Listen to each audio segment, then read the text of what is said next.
नमस्कार। India debate में आप सबका स्वागत है। मैं हूं आशुतोष पाठक। मित्रों, मैं चाहता नहीं हूं इस तरह की जो मड बात उसको कहते हैं, मड बात में या दलदल में उतरना मैं नहीं चाहता हूं और इस तरह के आरोप प्रत्यारोप में मैं खुद को इन्वॉल्व करना भी नहीं चाहता। लेकिन दिक्कत यह है कि जिस विषय पर मैं आज आपसे चर्चा करने वाला हूं, उस विषय को उन लोगों ने मजबूर कर दिया है। और हालाँकि इस पर बहुत सारी टिप्पणियाँ हो रही हैं और एक वर्ग है जो लगातार इनके ऊपर प्रहार करते रहता है और ये है कि ये अपनी आदत से बाज नहीं आते हैं। तो मैं ये तो नहीं कहूँगा कि मैं प्रहार करने जा रहा हूँ, लेकिन इनके कृत्यों पर चर्चा बहुत ज़रूरी हो गई है और बहुत गंभीर चर्चा ज़रूरी हो गई है। इसलिए क्योंकि एक बहुत बड़ा वर्ग आज भी एक इंटेलेक्चुअल जामा पहना करके कवर फायर कर रहा है। और जिस बात की चर्चा हमने कई बार अपने कार्यक्रम में की है कि एक वर्ग को डराना, उनको इंटिमिडेट करना, उनको भड़काना, उनको सुलगाना, ये इनकी नियति है। ये उनके प्रोटेक्शन के लिए नहीं है। खास तौर से जो हमारी मुस्लिम आबादी है, उनके प्रोटेक्शन के लिए बिल्कुल नहीं है, बल्कि इनकी पूरी व्यूह रचना ऐसी होती है जिसमें वो फंस जाएं, उनको नुकसान हो जाए और एक बृहत्तर आबादी के मन में असुरक्षा की भावना ये पैदा करने में इनको कामयाबी मिल जाती है। और तब जब ये खुद को उनके रक्षक के रूप में पेश करते हैं, उनके शुभचिंतक के रूप में पेश करते हैं, उनके बारे में सोचने विचारने वाले के रूप में खुद को पेश करते हैं, लेकिन ये करते एकदम उल्टा है और ये लगातार कर रहे हैं। असल में इनको यही करने के लिए या तो इनको सुपारी मिली हुई है या बौद्धिक रूप से ये इनका विकास नहीं हुआ है। बस वो असली मुद्दे पर नहीं आते हैं, चर्चा कहीं और की करते हैं और ये चर्चा करके एक बृहत्तर जो बड़ी आबादी है, उनको कन्फ्यूज़ करती है। उनको सही मुद्दे पर आने नहीं देती है, उनको भटकाव के रास्ते पर ले जाती है। मैं आऊँगा मुद्दे पर, मैं किस वर्ग की बात कर रहा हूँ और ये वर्ग तथाकथित रूप से हमारे बुद्धिजीवी वर्ग है। उसमें बड़े-बड़े पत्रकार हैं, बड़े-बड़े विश्वविद्यालय के प्रोफ़ेसर हैं, वकील हैं, ये सब चर्चा अब शुरू कर दी है। और इस चर्चा में अब उनका अब और तब शुरू हो गया है। अब और तब की वो जाल में फँसते जा रहे हैं। बंगाल चुनाव क्या हारे कि वो कहने लगे अब क्या? अब तो 76% एरिये पे भगवा लहरा गया। अब तो 110 करोड़ आबादी पर भगवा लहरा गया। अब तो एक जो दुर्ग था 49 वर्ष का, वो दुर्ग भी टूट गया, पश्चिम बंगाल। अब क्या? और जब अब ऐसी स्थिति है, तो तब क्या? तो अब और तब का मुअम्मा चढ़ा करके ये कोशिश कर रहे हैं उस पूरी आबादी को फिर से गुमराह करने की। और आज मैं फिर राइडर दे रहा हूं अपने मुस्लिम भाई बहनों के लिए कि आप इनके अब तब में मत आइएगा। ये अलग-अलग तरीके से नैरेटिव लाएँगे, इसमें कोई शक नहीं है कि जो जो पक्ष विजयी होकर के आ रहा है, उसमें कुछ न कुछ कमियाँ होंगी। लेकिन उस छोटी कमी को बड़ी कमी दिखा करके इस तरह से प्रस्तुतिकरण इनका हो रहा है कि वही कमी इनकी असली पहचान है और यही करने में इनकी कामयाबी मिलती रही है। लेकिन ये अपनी कमजोरी पर चर्चा नहीं करना चाहते। मैं इशारा कर रहा हूं, कुछ पत्रकार आजकल अब अपोजिशन के नेताओं से मिल रहे हैं और कुछ वकील आजकल पत्रकार बन रहे हैं और वकील पत्रकार की भेष में आकर के बुद्धिजीवियों से अपने पीयर ग्रुप में, उन्हीं पीयर ग्रुप में, उसी इकोसिस्टम के बाहर के लोगों को अपने मंच पर ला करके चर्चा करें तो इनकी पोल खुल जाएगी। लेकिन अपने पीयर ग्रुप में, अपने इकोसिस्टम के लोगों को बुला करके, चाहे वो विश्वविद्यालय के प्रोफेसर हों, शिक्षक हों या उनके साथी अदालत में काले कोट पहनने वाले हों या पत्रकार, सिस्टम वही है, इकोसिस्टम वही है। उसी पीयर ग्रुप में घूमते रहना है, उन्हीं की बात को इको करना है। इसीलिए ये इकोसिस्टम बना। तो उस इकोसिस्टम के बाहर जाकर के अगर आप किसी को बुलाते हैं जो आपके इकोसिस्टम का नहीं है और तब आप चर्चा करते हैं तो बात बनती है। ऐसा आपको करना नहीं है, एकांगी काम करना है। मैं फिर भी आपको जगह देता हूं, लेकिन इन सारी चर्चाओं पर, इन सारे मुद्दों पर चर्चा करने के पहले मैं आपको दो वीडियो दिखा रहा हूं। ये दोनों वीडियो इनके कलेजे पर सांप लुटवा रहा है। एक वीडियो है कोलकाता के रॉयटर्स बिल्डिंग का, जो कल तक लाल रंग में था, आज वो पूरी तरह से भगवा हो गया है। ये देखिए, ये रात की तस्वीर है और वो भगवा में रंग गया है। रॉयटर्स बिल्डिंग का मतलब है ये मुख्यमंत्री और जो सेक्रेटेरिएट है उसको राइटर्स बिल्डिंग वहां कहते हैं बंगाल में। और अब मैं आपको दूसरी तस्वीर दिखा रहा हूं, जो प्रधानमंत्री मोदी की आज की तस्वीर है। जब वो कोलकाता पहुंचते हैं तो कोलकाता में जनता के सामने ये देखिए, ये झुके घुटनों के बल और साष्टांग ही समझ लीजिए आप, पूरी तरह से घुटनों के बल झुक करके मंच पर खड़े होकर के जनता को प्रणाम किया। अब आप इसे कह लीजिए कि ये तो छल है, ये बल है, ये नाटक है। आपको किसने रोका है ये नाटक करने के लिए? आपको किसने रोका है छल बल करने के? आप आपकी तो भाषा कुछ और थी कि 4 मई होने दो, हम तुम्हें बता देंगे। और आप अकेले नहीं कह रहे थे, कल्याण बनर्जी जैसे सांसद वकील कह रहे थे, रिजू दत्ता जैसे स्पोक्स पर्सन वो कह रहे थे, वो आईपीएस को धमकी दे रहे थे, जहांगीर खान कह रहे थे, अभिषेक बनर्जी कह रहे थे। उनको ये भाषा पसंद नहीं है, ये शैली पसंद नहीं है, ये विनम्रता पसंद नहीं है, ये झुक करके जनता के सामने नमन करना पसंद नहीं है। लेकिन एक प्रधानमंत्री की कुर्सी पर बैठा हुआ व्यक्ति जनता के सामने, हजारों लोगों के सामने, मंच पर भरे हुए हैं तमाम नेता, उनके सामने वो खुद घुटनों के बल झुकते हैं और जनता को प्रणाम करते हैं और कहते हैं कि यह आपकी ताकत है। लेकिन इन सब तस्वीरों से बहुत दूर एक चर्चा चल रही है, अब क्या और तब क्या। एक पत्रकार पहुंच गए, एक पुराने, अब पूर्व राज्यसभा सांसद हैं, आजकल वो हैं कि नहीं है पता नहीं, आरजेडी के राज्यसभा सांसद हैं, उनके पास पहुंच के वो, और यही अब तब का जुमला शुरू कर दिया और फिर वो लच्छेदार भाषा में ये बोलना शुरू कर दिया। और उन्होंने जो तर्क दिया कि मैंने तो ऐसा कभी नहीं सुना था कि हिंदू ईवीएम खुलेगा और मुस्लिम ईवीएम खुलेगा। अभी मुसलमानों का ईवीएम खुला है और अभी जब हिंदुओं का ईवीएम खुलेगा तब हम आगे निकल जाएंगे। ऐसी भाषा तो कभी हमने सुनी नहीं थी।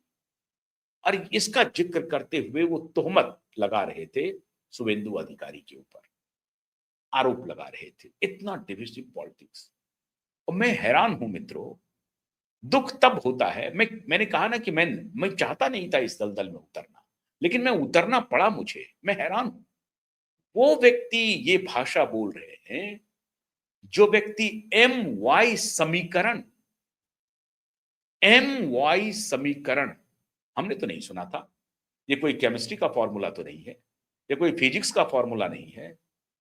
एम वाई समीकरण चलता रहा, आज से नहीं 35 वर्षों से चल रहा है और न जाने कब तक चलेगा। आज से नहीं चल रहा, फिर मैं कह रहा हूं 35 वर्षों से चल रहा है और न जाने कब तक चलेगा।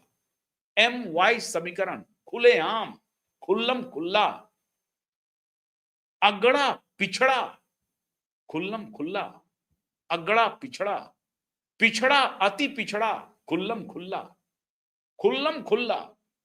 राज्यसभा के सांसद हैं, बौद्धिक हैं, विमर्श देखिए कैसा, अगड़ा पिछड़ा, अति पिछड़ा, पिछड़ा अति पिछड़ा, एम वाई समीकरण।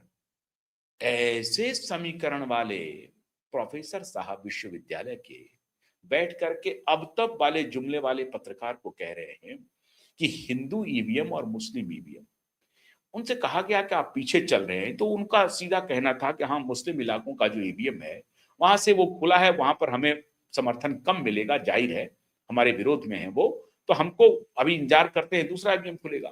कौन सी बड़ी बात कह दी। और स्ट्रेट बात है, ये सपाट है। अब दिक्कत क्या है, कुछ बात अब अंडर द कारपेट नहीं रह रही है, पर्दे के पीछे नहीं रह रही है, सामने से बात हो रही है। और ये कह रहे थे कि नहीं हम सारा कुकर्म करेंगे लेकिन पर्दे के पीछे करेंगे, सामने तो साफ सफेद कॉलर लेके चले जाएंगे, एमवाई समीकरण बनाएंगे लेकिन पर्दे के पीछे बनाएंगे। मुस्लिम यादव उसको कहते हैं, एमवाई को मुस्लिम यादव। मुस्लिम यादव समीकरण पिछले 36-37 वर्षों से चला आ रहा है और ना जाने आगे कब तक चलेगा। अब आगे अगर टूटेगा तो टूटेगा, भगवान जाने। वो व्यक्ति अब सुभाषितानी बोल रहा है, वो व्यक्ति उपदेश दे रहे हैं कि इस तरह की भाषा का प्रयोग हो रहा है पश्चिम बंगाल में। लेकिन इस पर चर्चा नहीं कर रहे हैं कि हमारी क्या कमजोरी थी, हमने कैसे लूटा, हमारी पार्टी ने कैसे लूटा, हमारी पार्टी कैसे परिवार की पार्टी बन गई। क्यों? क्योंकि उस व्यक्ति को एक अदद राज्यसभा सीट मिल गया और ब्राह्मण होते हुए भी उनके एक अदद राज्यसभा सीट मिल गया। तो वो सुभाषितानी देने लगे, वो प्रवचन देने लगे। इस पर चर्चा नहीं हो रही है कि एक ही व्यक्ति के परिवार से पिता मुख्यमंत्री, पत्नी मुख्यमंत्री, बेटा डिप्टी चीफ मिनिस्टर, दूसरा बेटा डिप्टी चीफ मिनिस्टर, बेटी एमपी, तीसरी बेटी उम्मीदवार, समाजवाद नजर आ रहा है। और पत्रकार सवाल नहीं पूछ रहे, पत्रकार कह रहे अब और तब 76% पर भगवा लहरा गया, 110 करोड़ आबादी पर भगवा का कब्जा हो गया। अब क्या? अब जब ऐसी स्थिति है तब विचार करने की आवश्यकता हो गई है अपोजिशन की। तो क्या अपोजिशन आंतरिक विरोध को छोड़ करके इकट्ठा हो जाएगा? अरे तो इकट्ठा हो जाएगा, कौन इकट्ठा नहीं है? सभी इकट्ठा है। इकट्ठा होकर के भी देख लिया, आप कुछ नहीं उखाड़ सके। देशी भाषा में मैं कह रहा हूं, नहीं उखाड़ सके। क्यों? क्योंकि आप समस्या की जड़ में जाना नहीं चाहते, आप ये चर्चा नहीं करना चाहते कि अपोजिशन की मूल समस्या क्या है, अपोजिशन अपनी साख खो क्यों रहा है, इस पर जाना नहीं चाहते। तो अब तब में फंसे हुए हैं। तो अब आपको भगवा से डर लग रहा है और भगवा के बहाने उस आबादी को डराने की कोशिश कर रहे हैं। तो प्रोफेसर साहब लेकिन इस मुद्दे पर चर्चा ही नहीं कर रहे हैं कि भाई हमारी पार्टी जो इंक्लूसिव पॉलिटिक्स हमें करनी थी, इंक्लूसिव डेमोक्रेसी, हमको फंक्शनल डेमोक्रेसी में तब्दील करना था, हमें इंक्लूसिव काम करना था, वो हमने किया नहीं। हमने तो समाज को जातियों में विभाजित किया, एक्सक्लूड किया, इंक्लूड किया, इसका खेल खेला 36-37 वर्षों तक। तब हाशिए पर खड़े हैं, अब आने की उम्मीद नहीं है। इस पे चर्चा नहीं कर रहे हैं, तो चर्चा कर रहे हैं हिंदू ईवीएम और मुस्लिम ईवीएम, ताकि मुस्लिम को डराओ, मुस्लिम भाई बहनों को परेशान करो। मुस्लिम भाई बहन एकदम स्वतंत्र हैं, स्वच्छ हैं, बढ़िया से काम चल रहा है उनका, कोई दिक्कत नहीं है।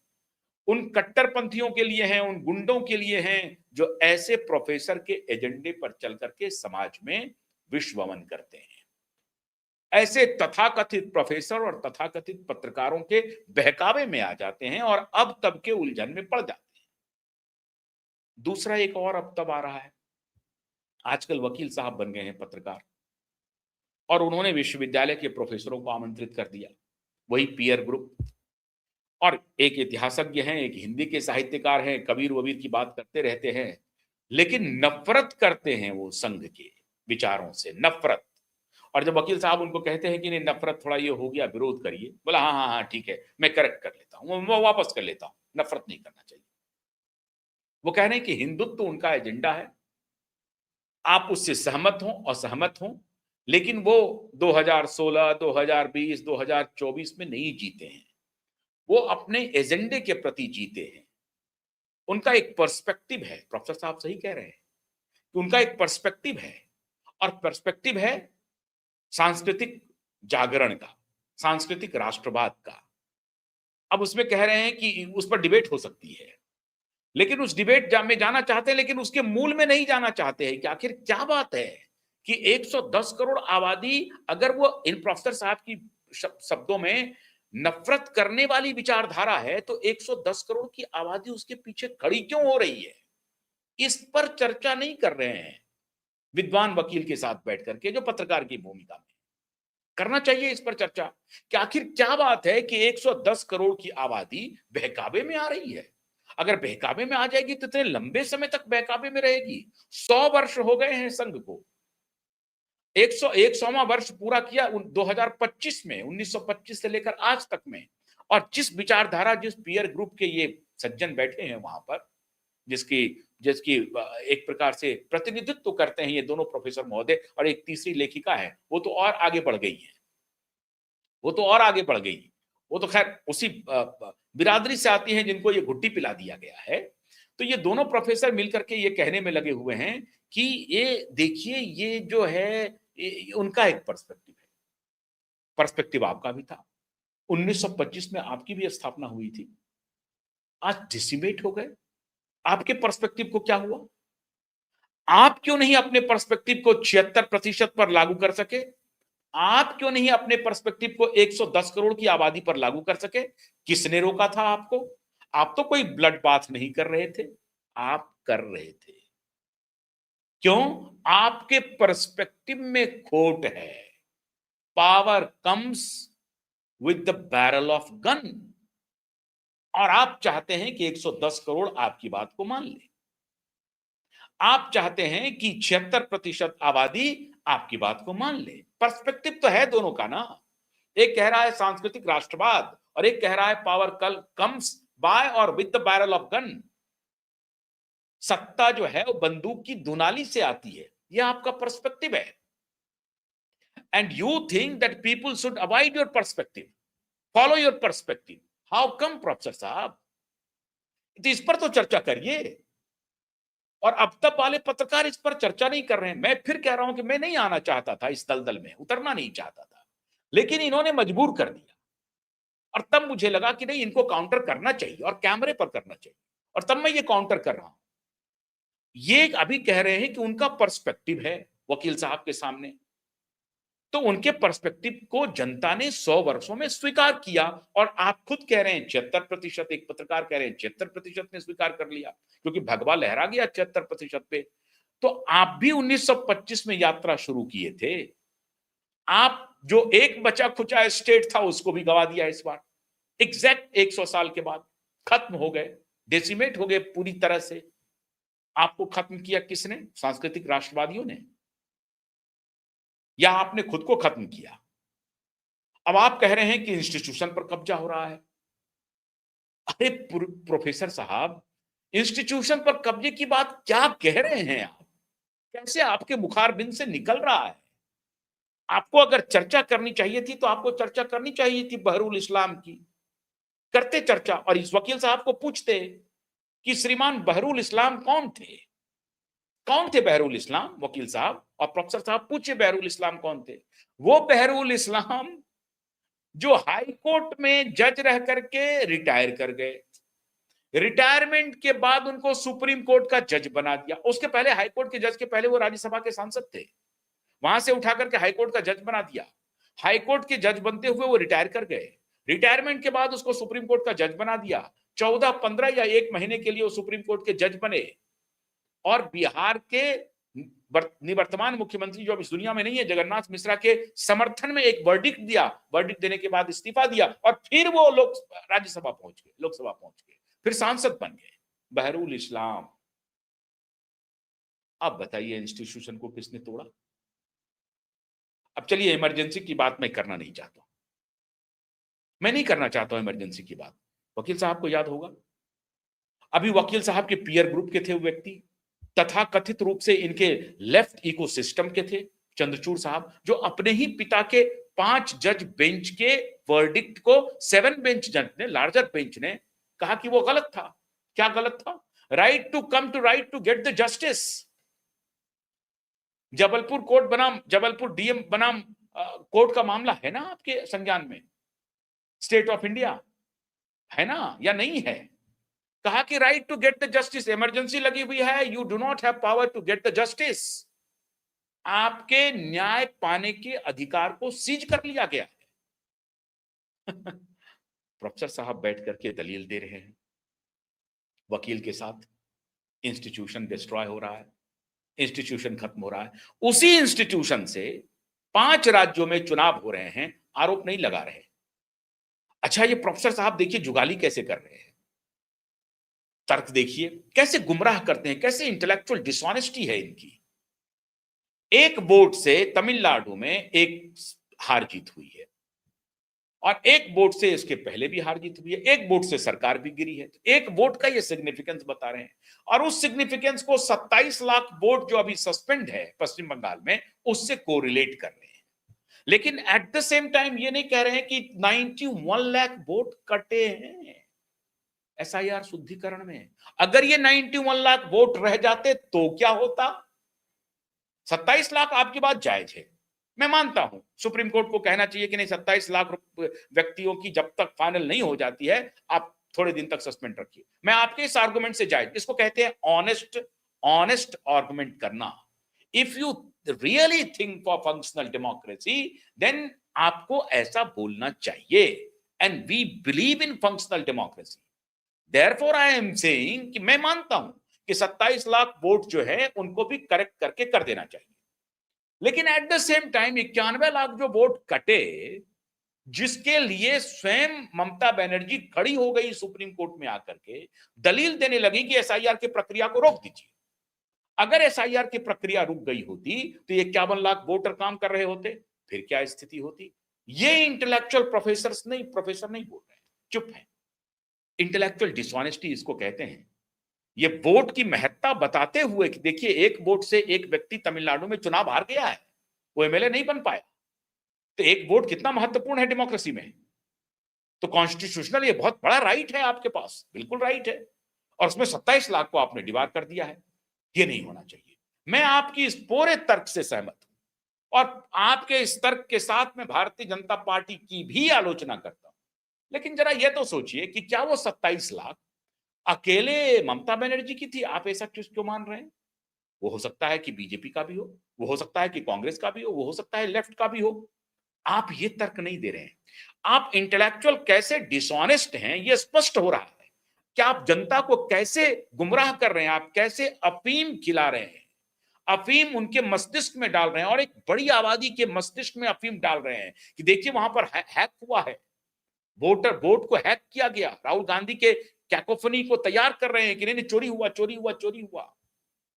आप ये नहीं कर रहे हैं कि 27 लाख वोट जो रुका है वो 27 लाख में से हो सकता है कि 5 लाख बीजेपी के भी हो, 5 लाख कांग्रेस के भी हो, 5 लाख वाम के भी हो, 5 लाख उनके भी हो, या हो सकता है मेजर संख्या टीएमसी की हो। ये मान करके प्रोफेसर साहब बैठे हुए हैं कि वो 27 लाख टीएमसी के थे। इनकी इंटेलेक्चुअल डिसऑनेस्टी देखिए।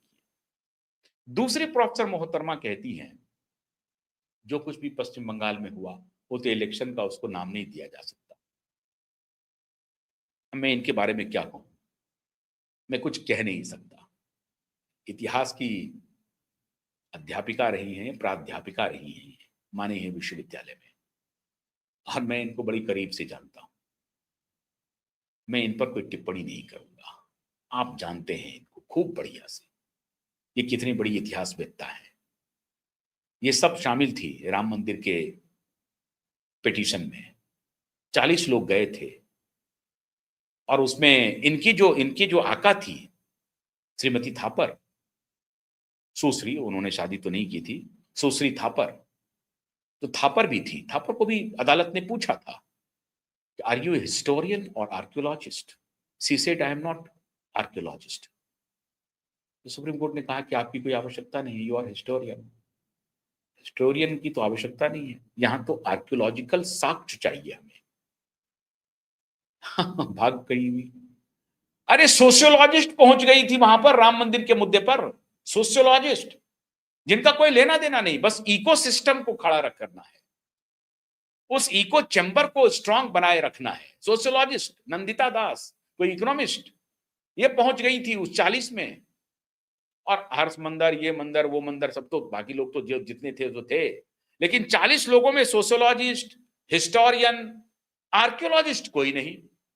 और जब कोर्ट ने पूछा कि इसमें आर्कियोलॉजिस्ट कौन है, कोई जवाब नहीं। तो इनकी बौद्धिक बेईमानी पूरे जग ने देख लिया है, फिर भी इनकी हिमाकत देखिए कि कितने डंके की चोट पर कैमरे पर आकर के बैठ करके कह रही हैं कि पश्चिम बंगाल में जो चुनाव हुआ उसे चुनाव तो नहीं कहा जा सकता है। देखिए, उसे चुनाव तो नहीं कहा जा सकता है। मतलब ये स्टूडेंट के मन में, ये प्राध्यापिका रही हैं, ये स्टूडेंट के मन में, यंगस्टर्स के मन में अगर प्रोफेसर ये बात बोलेंगी तो उसका इंपैक्ट क्या होगा? रणनीति ये है, स्ट्रैटेजी ये है कि प्रोफेसर के मुखारबिन से ये कहलवाया जाए कि पश्चिम बंगाल में जो कुछ भी हुआ उसे चुनाव नहीं कहा जा सकता, और 27 लाख के बारे में इस तरह से नैरेटिव को फ्लोट किया जाए ताकि एक प्रोफेसर बोल रहे हैं, प्रोफेसर तो किसी पार्टी के नहीं होते हैं, इस तरह के आपको आर्गुमेंट सुनने सुनाने को मिलेंगे पब्लिक डोमेन में। असल में इनकी पीड़ा है मोदी की उस तस्वीर से जो घुटने के बल झुक करके जनता के सामने खड़े हैं। इनकी पीड़ा है कि मोदी ऑक्सफोर्ड तो नहीं गया, मोदी हमारे यहाँ का जो विश्वविद्यालय है उसमें तो नहीं गया, और कोई आवश्यकता नहीं मोदी को ऑक्सफोर्ड जाने की और मोदी को कैम्ब्रिज जाने की।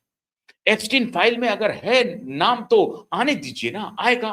उनकी जिंदगी को बर्बाद होने दीजिए ना, होगा। करिए ना, लाइए ना, ले आइए एप्स्टीन फाइल, कौन रोक रहा है आपको? लाइए एप्स्टीन फाइल, पब्लिक कर दीजिए। आजकल तो चलिए लेगेसी मीडिया है, गोदी मीडिया, सोशल मीडिया पे ले आइए, डाल दीजिए अगर आपके पास है तो। अगर आपके पास कोई रिकॉर्ड है तो डालिए ना, क्यों नहीं डाल रहे? आप नहीं डालते। अरे भाई, मैंने कहा कि भाई आप बिल गेट्स से क्यों मिल रहे हैं? मैंने मोदी जी को सवाल पूछा, मैंने मोदी को सवाल पूछा, आप बिल गेट्स से क्यों मिल रहे हैं? क्यों आप वैक्सीन के पीछे पड़े हुए हैं? क्यों आप सवाल नहीं पूछ रहे हैं कोविड के इंसेप्शन के बारे में? मैंने पूछा नहीं, मैंने संदेश भी पहुंचाया। मेरे जितने सूत्र हैं उनके माध्यम से संदेशा पहुंचाया, और 2-3 दिन के बाद भारत सरकार ने पूछा कि ओरिजिन ऑफ जो कोविड है, पेंडेमिक है, इस पर सवाल उठना चाहिए। भारत सरकार का ऑफिशियल स्टेटमेंट है ये।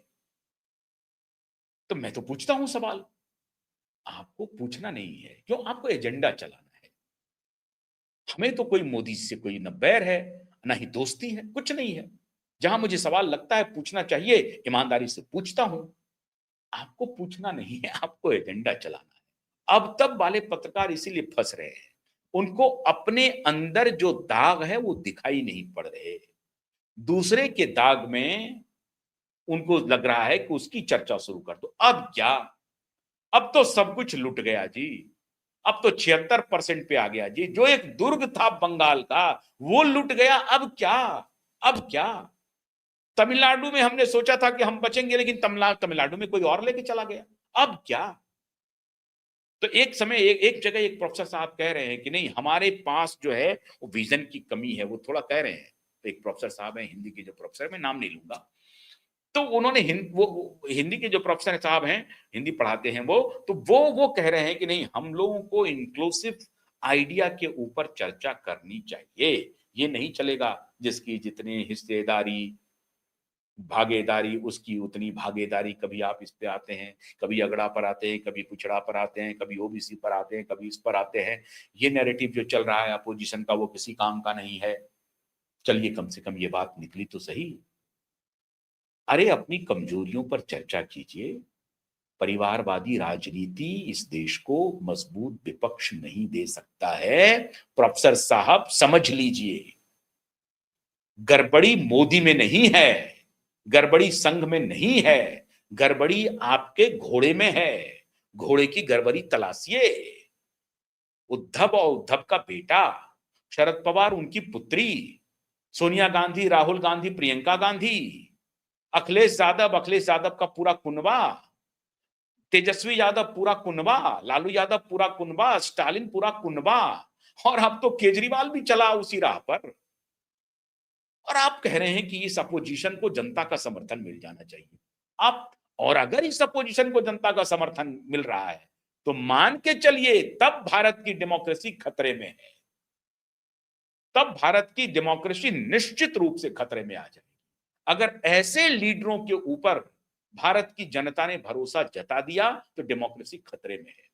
मोदी किसी परिवार से नहीं आया है। मोदी अपने पार्टी के अंदर एल्बो पॉलिटिक्स करते हुए, एल्बो पॉलिटिक्स का मतलब है कि भीड़ में वो एक अपनी बाह को ऐसे वैसे करते हुए आगे बढ़ा है। ठीक है, उसमें अपने कई प्रतिद्वंदियों को वो पिछाड़ा होगा, कई पर छाती पर पैर रख के आगे बढ़ गया होगा, आपकी भाषा में। ऐसा किया नहीं है मोदी। लेकिन आपकी तरह से अगर माने अरे सबको खत्म कर दिया, सबको डुबो दिया, कोई चू नहीं बोलता है, डिक्टेटर हो गया है, तो ये हो गया, सारी बात में मान लिया आपकी, फिर भी वो इलेक्ट होकर के आया है, चुनाव लड़के आया है, किसी पार्टी ने चुना उसे, ठीक है, चुनने पर मजबूर कर दिया वो अलग बात है, लेकिन चुनने की प्रक्रिया तो हुई। आज वहां पे नितिन नवीन की चर्चा हो रही थी, बाकी नेता थे, लेकिन राष्ट्रीय अध्यक्ष छोटा ही सही, कोई भूमिका नहीं, एक अनजान सा एक नौजवान 46 साल का नौजवान लड़का, लेकिन वो राष्ट्रीय अध्यक्ष है, इसकी इज्जत दी जा रही है वहां पे। हाँ ठीक है, आप ये कह सकते हैं कि अरे वो औरा नहीं है, ये नहीं है, वो नहीं है, वो तो नाम का है, मैं भी मानता हूं कि वो नाम का अध्यक्ष है, लेकिन फिर भी मोदी चुनाव जीत कर आए हैं, कम से कम ये स्वीकार कीजिए। और अगर चर्चा ही करनी है तो इनकी जो अच्छाई है उनसे सीखिए। प्रोफेसर साहब कह रहे थे कि इनके पास एक पर्सपेक्टिव है जो 100 वर्ष का है, 200 वर्ष का है, सांस्कृतिक राष्ट्रवाद का, हिंदू राष्ट्रवाद का, जो भी कह लीजिए आप, पर्सपेक्टिव है। आपके पास पर्सपेक्टिव नहीं है तो पर्सपेक्टिव कौन बनाएगा? ये अब तब वाले पत्रकार बनाएंगे, और वो बनाएंगे जो बेटा को नहीं मिला तो दूसरा भाई बगावत कर दिया, हमको मुख्यमंत्री नहीं मिलेगा, हम 56 सीट लेकर के आए हैं, हम धोखा दे देंगे। ऐसे लोग बनेंगे क्या? भतीजा टूट गया ने हम अपनी बेटी को बना देंगे, सनातन को डेंगू कहेंगे, मलेरिया कहेंगे। अपने गिरेबान में वकील साहब, प्रोफेसर साहब और पत्रकार साहब झांकना शुरू कीजिए, और अगर इस देश को बचाने की वाकई में चिंता है तो इंस्टीट्यूशन को छोड़ दीजिए, जाने दीजिए जहां जा रहा है, अपने आप को ठीक कर लीजिए।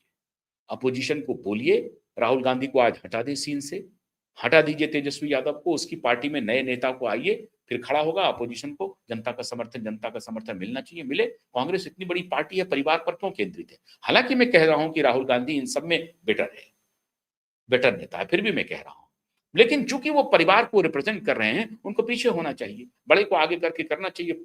हास्य पर रहे कुछ दिन, नहीं करेंगे, अंदर खाने आत्ममंथन कीजिए। बहुत बहुत शुक्रिया, नमस्कार।